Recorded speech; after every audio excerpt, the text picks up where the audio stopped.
welcome back. Let's get started on cultivating meaningful relationships and seeking community resources. So, to nurture deep bonds, the core ingredients include active listening, empathy, and a shared commitment to mutual growth. Relationships thrive on reciprocity, and it's the same thing with those communities online. We create deep bonds when we listen to people, when we share our experiences and what has worked and not worked for us, and when we have a mutual commitment to help each other, whether it's by being an accountability partner, whether it's by letting them know that they're not alone and they're going through the same kind of thing. So build those relationships through reciprocity. Now, when you're building these relationships, it doesn't mean that you have to believe 100% everything that they believe.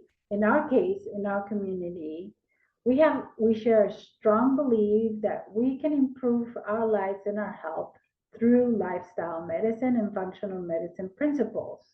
So a holistic approach, something that will create better health for tomorrow, making our second half of life a stronger life. That one where we can actually do the things that we want to do without worrying about health concerns.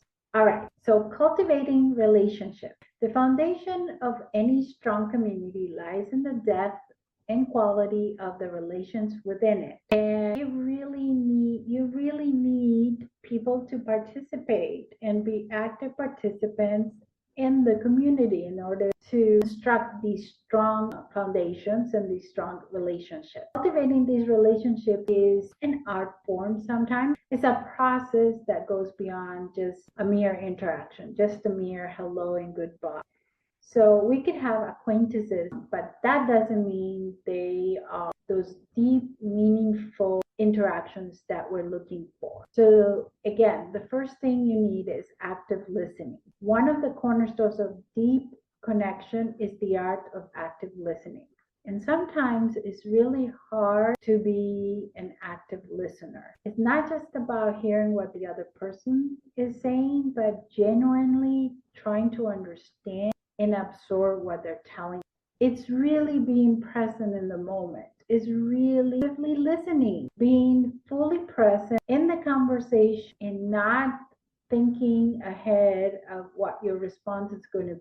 Just merely listen without making any type of judgment. So no formulating a response while the other person is talking, but truly, really listen to them. Even if it takes a couple of silent moments to sort of gather your thoughts before you can respond. But don't start thinking about what your response is, only listen. This validates the other person, their feelings and experiences, making them feel valued and understood. All right, so now we have active listening. The second part is empathy and understanding. So empathy goes a step further than sympathy. I could have sympathy for somebody who really just had a bad thing happen to them. I feel bad for them, but it's more superficial than really a deep feeling in my part. While sympathy might involve feeling sorry for someone, empathy is about putting yourself in that person's shoes. What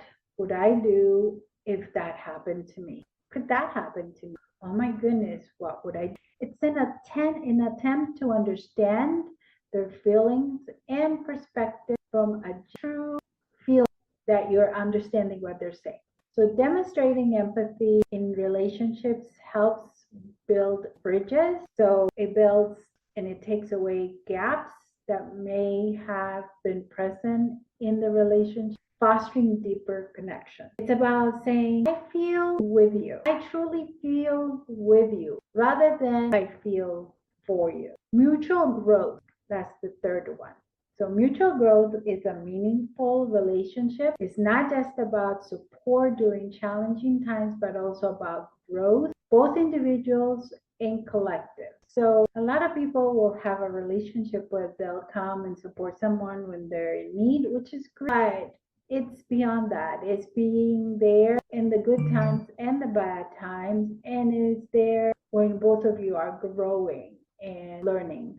This could be in the form of sharing knowledge, providing constructive feedback, or even challenging another person to step up or step out of their comfort zone. It's relationships that prioritize growth and tend to be evolving and deeply satisfying. More mutual growth. In our community, we foster learning about your condition, learning about lifestyle medicine, learning about functional medicine and holistic principles, learning about how food impacts your health, learning about how exercise is really important in making sure that you have a long, healthy life. We want to make sure that our community is growing and learning while at the same time improving their lives. And then, in essence, we want to cultivate relationships that like an ongoing journey of mutual respect, trust, and understanding. It's about creating a safe space where both parties or the whole group feel seen, heard, and valued. The depth of our relationships often mirror the effort and intention we invest in them. That's why I'm always trying to get people to be more active in the Facebook group or even on the forums. Because in a world of fleeting interactions, taking the time to nurture and cultivate meaningful bonds can lead to immeasurable rewards, both for the individual and the community at large. We can learn not only from the person who's presenting, but we can learn from each other. I can learn from the people that are in the community just as much as they can learn from me or they can learn from others, because everybody is at a different point in their journey and they bring to the table a whole bunch of different experiences and knowledge and wisdom, because at our age, wisdom is part of what we can bring to the table. So being an active participant in these communities is what will bring you the benefits, what will improve your health and your overall outlook in communities, community resources. So actually there's tons of community resources out there, from local groups that resonate with your interest, to workshops that offer learning, to digital platforms that connect us globally. There's a wealth of resources that we just need to tap into. And tapping into community and their resources is like covering hidden treasures. You just have to look for it. They could be in our own backyard or in our, little community where we live. I live in a very small town, and even here you can find resources. So these resources are instrumental in enhancing our sense of connection, broadening our horizons, and providing avenues for personal growth and collective collaboration. It's the feeling of you can depend on your neighbors. They're going to be there for you. You're going to be there for them. You can learn and grow as your kids are growing in the community. You can help each other learn and understand better what's going on and happening around you. All right, local groups and clubs. Every community is home to a whole bunch of places that have groups and clubs that cater a whole bunch of interests. So if you're interested in bugs, there's a club for that. If you're interested in sports, there's a club for that. If you're interested in arts, there are classes for that, and there are groups for that. Joining such groups offers a way to not only get the benefit of what you like doing, but of meeting new people and making new connections. Pursuing something you love while connecting with others that are like-minded individuals will bring you the benefits that you're looking for. It's bringing you that connection. It's an avenue for shared experiences, collective learning, and fostering a sense of belonging, right?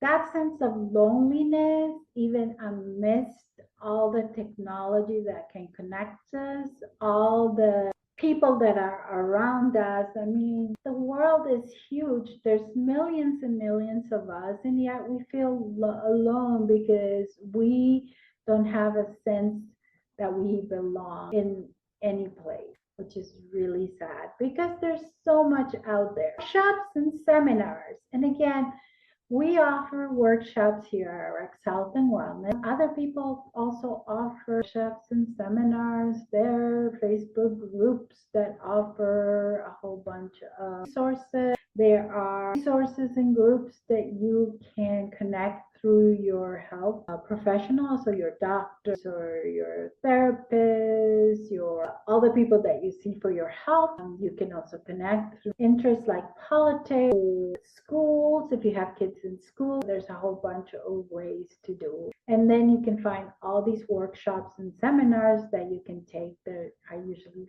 free or for a very small fee. Home Depot and things like that, they offer workshops where they show you how to repair fences and do other stuff. So it's just a matter of figuring out what it is that you like, what your interests are, and finding a group. So these workshops not only provide you with a learning platform, but also a space for networking and interaction, whether it's a workshop on pottery, a seminar on digital marketing, or a discussion on a book that you read. These gatherings are hotspots for gaining knowledge and building connections. Digital forms. In today's digital age, the definition of community has grown outside the physical barrier. Online platforms, forums, here just in RX Health and Wellness, we not only have our Facebook group, but we actually created forums inside the community here in the platform where you can interact with other students, other people doing programs and learning and trying to get healthier. Online platform forums and groups bring people together from different parts of the world, bound by a common interest or purpose. And our purpose is for us to get healthy and improve our health. We also want to move forward women's health. Traditionally, women's health, women's medicine has taken access to a male-driven health organization because even all the studies that are done, normally they're done on mostly males, not on females. And most of the medications are studied on males and not females. There's not a specific medication that was made for a woman other than hormones like contraceptive pills. That needs to change. It has been changing, but not enough. Women are often dismissed just because we have different symptoms that vary differently from males. When a woman is having a heart attack, it can look completely different than a man's heart attack. And yet, many women who are having heart attacks or strokes are sent home or turned away because their symptoms are not the usual symptoms that people get when they're having a heart attack or stroke. So we need to make sure we advance that, and that's part of what we do here in RX Health and Wellness. So these platforms also provide a unique blend of diverse perspectives and are a testament to the fact that communities can not only thrive, but grow and just really explode in these virtual spaces. Whether it's Facebook group or a garden enthusiast, whether you're connecting with your own profession on LinkedIn, or you have a digital workshop on mental health, or you're taking an art class online, the possibilities for connection are endless. Just go out there and look for them, because feeling lonely, not connecting and not belonging should not be part of your life. Not in this day and age with so many ways to connect and find your people. And we need to do it. We need to make sure we're protecting our health. In essence, community resources are more than just avenues for interactions. They are catalysts for personal growth, shared experiences, and collective progress. By leveraging these resources, you can enrich your own lives and those of the people in that community. We can also contribute positively to the community and help people who genuinely need help. Every group you join, every workshop you attend, every online discussion you participate is an opportunity to create those lasting connections. It adds a thread to the intricate tapestry that is your community. Make sure you actively participate. Make sure you are connecting with new people in these communities. I'm going to take 1 minute of a break and then we'll come back to the next